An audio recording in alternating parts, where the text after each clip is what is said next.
അസ്സലാമു അലൈക്കും വറഹ്മത്തുള്ളാഹി വബറകാതുഹു. ബിസ്മില്ലാ അൽഹംദുലില്ലാഹി റബ്ബിൽ ആലമീൻ വസല്ലല്ലാഹു അലാ നബീന മുഹമ്മദിൻ വഅലാ ആലിഹി വസഹ്ബിഹി അജ്മഈൻ വമൻ തബിഅഹും ബിഇഹ്സാനിൻ ഇലാ യൗമിദ്ദീൻ അമ്മാ ബഅദ്. ഏറെ സ്നേഹാദരണീയരായ പീസ് റേഡിയോ ശ്രോതാക്കളെ, അള്ളാഹുവിൻ്റെ അതിമഹത്തമായ നാമങ്ങളെക്കുറിച്ചാണ് നാം പഠിച്ചു വരുന്നത്.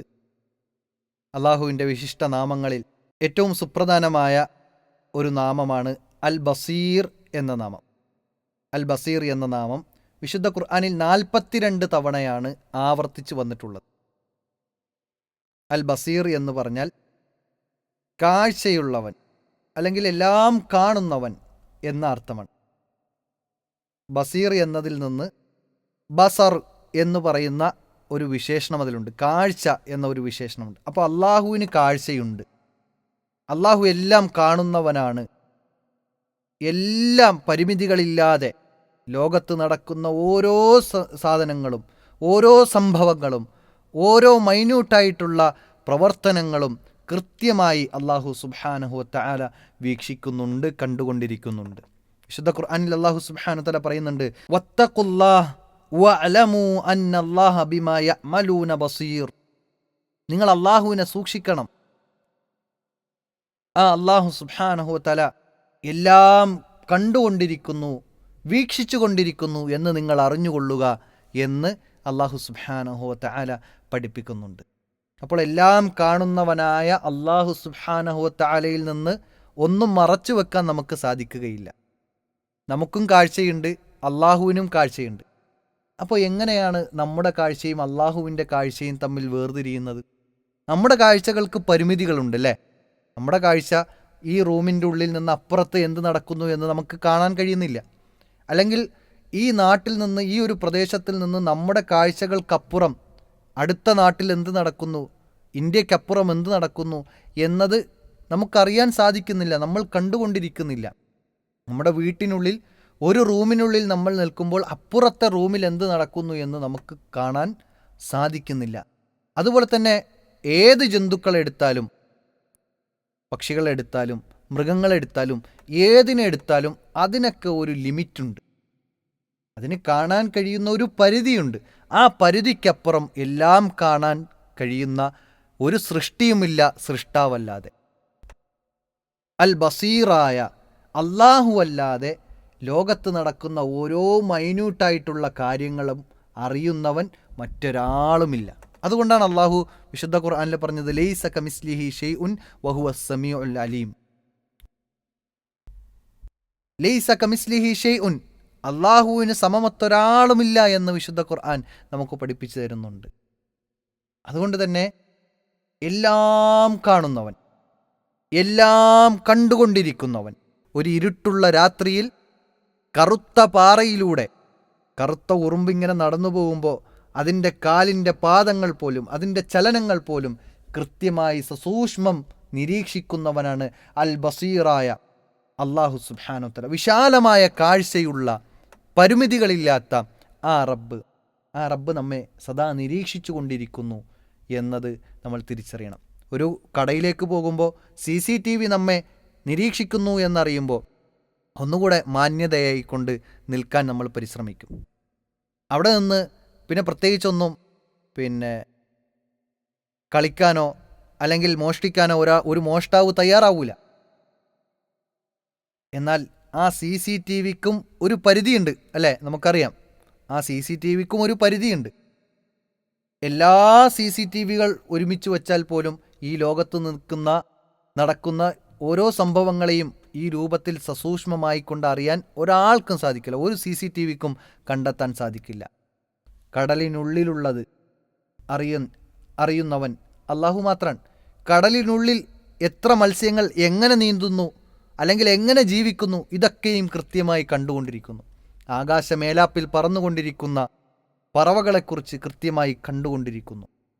അതുപോലെ തന്നെ മലക്കുകളുടെ ലോകം, ജിന്നുകളുടെ ലോകം, മനുഷ്യൻ്റെ ലോകം, കാട്ടിനുള്ളിൽ, ഇങ്ങനെ ഓരോന്നും കൃത്യമായി ലോകത്ത് എന്തൊക്കെ നടക്കുന്നു, അള്ളാഹു അല്ലാത്ത ബാക്കിയുള്ള എല്ലാ സൃഷ്ടി വൈഭവങ്ങളെയും കൃത്യമായി നിരീക്ഷിച്ചു കൊണ്ടിരിക്കുന്നവനാണ് അള്ളാഹു. ആ അള്ളാഹുവിനെ സദാസമയം എല്ലാം അറിയുന്നവനാണ്, കാണുന്നവനാണ്, കണ്ടുകൊണ്ടിരിക്കുന്നവനാണ് എന്ന ബോധത്തോടുകൂടി സൂക്ഷിച്ചുകൊണ്ട് തഖ്വയോടുകൂടി ജീവിക്കാനാണ് നമ്മൾ പരിശ്രമിക്കേണ്ടത്. നമ്മൾ പലപ്പോഴും തിന്മകൾ ചെയ്യുമ്പോൾ ആരും കാണാതിരിക്കാൻ പരമാവധി നമ്മൾ പരിശ്രമിക്കാറുണ്ട്. തിന്മകൾ ചെയ്യുന്ന ആളുകൾ പലപ്പോഴും ആളുകൾ കാണുന്നുണ്ടോ ശ്രദ്ധിക്കുന്നുണ്ടോ എന്നാണ് ആദ്യം ശ്രദ്ധിക്കുന്നത്, എന്നിട്ടായിരിക്കും ആ തിന്മയിലേക്ക് ഏർപ്പെടുന്നത്. എന്നാൽ ആരും കാണുന്നില്ലെങ്കിലും, ആരും അറിയുന്നില്ലെങ്കിലും, ആരും ശ്രദ്ധിക്കുന്നില്ലെങ്കിലും, ആർക്കും മനസ്സിലാക്കാൻ സാധിച്ചിട്ടില്ലെങ്കിലും എല്ലാം കാണുന്ന റബ്ബ് നമുക്ക് മുകളിലുണ്ട് എന്നത് നമ്മൾ തിരിച്ചറിയുമ്പോഴാണ് ആ തിന്മയിൽ നിന്ന് പൂർണ്ണമായി നമുക്ക് വിട്ടു നിൽക്കാൻ സാധിക്കുന്നത്. ആരും അറിയാതെ റൂമിനുള്ളിൽ കുറ്റിയിട്ട് ഇനി ആരും കേൾക്കാനോ കാണാനോ അറിയാനോ ഇല്ല എന്ന് മനസ്സിലാക്കിയിട്ട് ആ തിന്മ പ്രവർത്തിക്കുമ്പോൾ അപ്പോൾ നമ്മുടെ മനസ്സിലേക്ക് ഓടി വരേണ്ട ചിന്തയാണ്, ഇതാരും അറിഞ്ഞില്ലെങ്കിലും എന്നെ സൃഷ്ടിച്ച എൻ്റെ റബ്ബറിയുന്നു എന്ന് നമുക്ക് ബോധ്യമുണ്ടെങ്കിൽ നമ്മൾ ആ തിന്മയിലേക്ക് പോവുകയില്ല. അപ്പോൾ തിന്മയിൽ നിന്ന് തടയാൻ നമുക്ക് ഈ നാമം ഉപകരിക്കുന്നു എന്നാണ്. എല്ലാം കാണുന്നവൻ, നമ്മുടെ പ്രയാസമറിയുന്നവൻ അല്ലാഹുവാണ്. അത് നമ്മുടെ പ്രയാസങ്ങളെ കാണുന്നവൻ അല്ലാഹുവാണ്. അതുകൊണ്ട് നമ്മുടെ പ്രയാസങ്ങൾ ചോദിക്കാം, പറയാം, അല്ലാഹു എൻ്റെ പ്രയാസത്തെ മാറ്റിത്തരണേ, നീ കാണുന്നവനാണല്ലോ എന്നൊക്കെ പറഞ്ഞ് നമ്മുടെ പ്രയാസങ്ങൾ കണ്ടറിഞ്ഞ് നമ്മളിലേക്ക് ഇടപെടുന്നവനാണ് അൽ ബസീറായ അല്ലാഹു. ആ റബ്ബിനെ നമ്മൾ തിരിച്ചറിയണം. എല്ലാം കാണുന്നവൻ, നമ്മുടെ ഹൃദയത്തിനുള്ളിൽ ഒളിപ്പിച്ചത് പോലും അല്ലാഹു കാണുന്നു, അറിയുന്നു എന്നതാണ്. പ്രവാചകൻ സല്ലല്ലാഹു അലൈഹി വസല്ലമ ദജ്ജാലിൻ്റെ വിഷയങ്ങൾ ഇങ്ങനെ പഠിപ്പിച്ചു കൊടുക്കുമ്പോൾ റസൂലുള്ളാഹി സ്വല്ലല്ലാഹു അലൈഹി വസല്ലമ ദജ്ജാലിൻ്റെ ഒരു രൂപത്തെക്കുറിച്ച് പറഞ്ഞു കൊടുക്കുകയാണ്. ദജ്ജാലി എന്നത് ആവറാണ്, ഒറ്റക്കണ്ണനാണ്. 2 കണ്ണുണ്ടെങ്കിലും ഒരു കണ്ണ് ആവറാണ്, ഒറ്റക്കണ്ണനാണ് എന്ന് റസൂലുള്ളാഹി സ്വല്ലല്ലാഹു അലൈഹി വസല്ലമ പഠിപ്പിച്ചു. കാഴ്ചയില്ല, ഒരു കണ്ണ് കാഴ്ചയില്ല, മറ്റേ കണ്ണ് കാഴ്ചയുണ്ട്. ഈ ദജ്ജാൽ ലോകാവസാന സമയത്ത് ആളുകൾക്കിടയിൽ ഇറങ്ങി ഫിത്നകൾ ഉണ്ടാക്കും. ആകാശത്തു നിന്ന് മഴ പെയ്യിപ്പിക്കുന്നത് പോലെ, അതുപോലെ തന്നെ മരിച്ചവരെ ജീവിപ്പിക്കുന്നവരുപോലെ, ജീവിപ്പിച്ചവരെ മരിപ്പിക്കുന്നത് പോലെ, ഇങ്ങനെയുള്ള അദൃശ്യമായ അല്ലെങ്കിൽ അഭൗതികമായ കാര്യങ്ങൾ ഇങ്ങനെ ദജ്ജാൽ ഇങ്ങനെ കാണിച്ച് ആളുകളെ അവിശ്വാസത്തിലേക്ക് എത്തിക്കും. എന്നിട്ട് ഞാനാണ് അല്ലാഹു എന്ന് പറയും. അങ്ങനെ ദജ്ജാലിൽ വിശ്വസിക്കാൻ വേണ്ടി അവൻ പല ക്രിയകളും പ്രവർത്തനങ്ങളും കാഴ്ചവെക്കും. എന്നിട്ട് റസൂലുള്ളാഹി സ്വല്ലല്ലാഹു അലൈഹി വസല്ലം പറയാൻ, ദജ്ജാൽ എന്നത് അവറാണ്, ഒറ്റക്കണ്ണനാണ്. എന്നാൽ ഇന്ന റബ്ബക്കും ലൈസ ബിഅവർ, നിങ്ങളുടെ റബ്ബ് ഒറ്റക്കണ്ണനല്ല. അപ്പോൾ ഇതിൽ നിന്ന് നമുക്ക് പഠിക്കാനുള്ള ഒരു പാഠം, അല്ലാഹുവിന് 2 കണ്ണുകളുണ്ട് എന്നതാണ്. അല്ലാഹുവിന് 2 കണ്ണുകളുണ്ട്. ആ 2 കണ്ണുകളിലൂടെ കാഴ്ചയുണ്ട്. അൽ ബസീറായ അല്ലാഹു സുബ്ഹാനഹു വ തആല 2 കണ്ണുകളിലൂടെ നമ്മെ കണ്ടുകൊണ്ടിരിക്കുന്നു, നിരീക്ഷിച്ചു കൊണ്ടിരിക്കുന്നു. സദാ നമ്മെ കണ്ടുകൊണ്ടിരിക്കുന്ന വിശാലമായ കാഴ്ചയുള്ളവനാണ് അൽ ബസീറായ അല്ലാഹു സുബ്ഹാനഹു വ തആല എന്നത് നമ്മൾ തിരിച്ചറിയേണ്ടതുണ്ട്. ഒരു ചരിത്ര സംഭവം കൂടി പറഞ്ഞ് നമുക്കിവിടെ അവസാനിപ്പിക്കാം. 2 അറാബികളായ ഒരു സ്ത്രീയും ഒരു പുരുഷനും മരുഭൂമിയിൽ ഒറ്റയ്ക്കായി. പല സന്ദർഭത്തിലും ഈ അറാബിയായ പുരുഷൻ ആ പെണ്ണിന് കണ്ണുവച്ചിരുന്നു.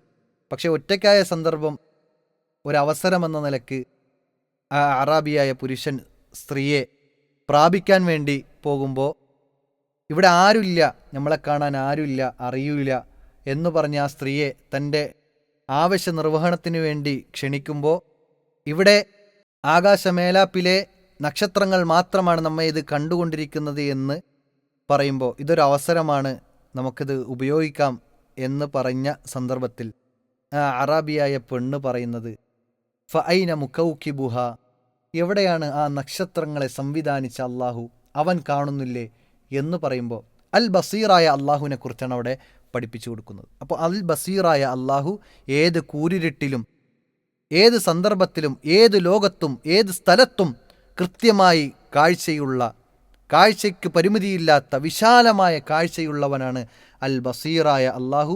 ആ സ്ത്രീയെയും ആ അറാബിയായ പുരുഷനെയും ആ തിന്മയിൽ നിന്നും മാറ്റി നിർത്താൻ പ്രചോദനമായത് അൽ ബസീറായ അല്ലാഹു എല്ലാം കണ്ടുകൊണ്ടിരിക്കുന്നു എന്ന ആ ഒരു ചിന്തയുമാണ്. അതുകൊണ്ട് എൻ്റെ പ്രിയ ശ്രോതാക്കൾ മനസ്സിലാക്കേണ്ടത്, ഏത് സന്ദർഭത്തിലും അള്ളാഹു നമ്മെ നിരീക്ഷിച്ചു കൊണ്ടിരിക്കുന്നു, കണ്ടുകൊണ്ടിരിക്കുന്നു. അതുകൊണ്ട് തിന്മകളിൽ നിന്ന് വിട്ടുനിൽക്കുന്ന സാഹചര്യങ്ങളാണ് നമ്മൾ ഉണ്ടാക്കി തീർക്കേണ്ടത്.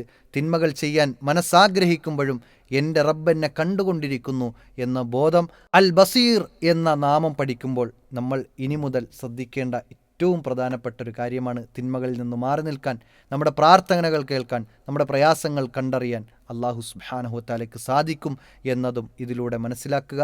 അള്ളാഹു സുബ്ഹാനഹു വതആലയെ കൂടുതൽ അടുത്തറിയുവാനും മനസ്സിലാക്കുവാനും ആ രൂപത്തിൽ അള്ളാഹുവിൽ ഇബാദത്ത് അർപ്പിക്കുവാനും നമ്മുടെ വിശ്വാസത്തെ ക്രമീകരിക്കുവാനും അള്ളാഹു നമുക്കെല്ലാവർക്കും തൗഫീഖ് നൽകി അനുഗ്രഹിക്കുമാറാകട്ടെ. വ ആഖിറു ദഅ്വാന അനിൽ ഹംദുലില്ലാഹി റബ്ബിൽ ആലമീൻ. അസ്സലാമു അലൈക്കും വറഹ്മത്തുള്ളാഹി വബറകാതുഹു.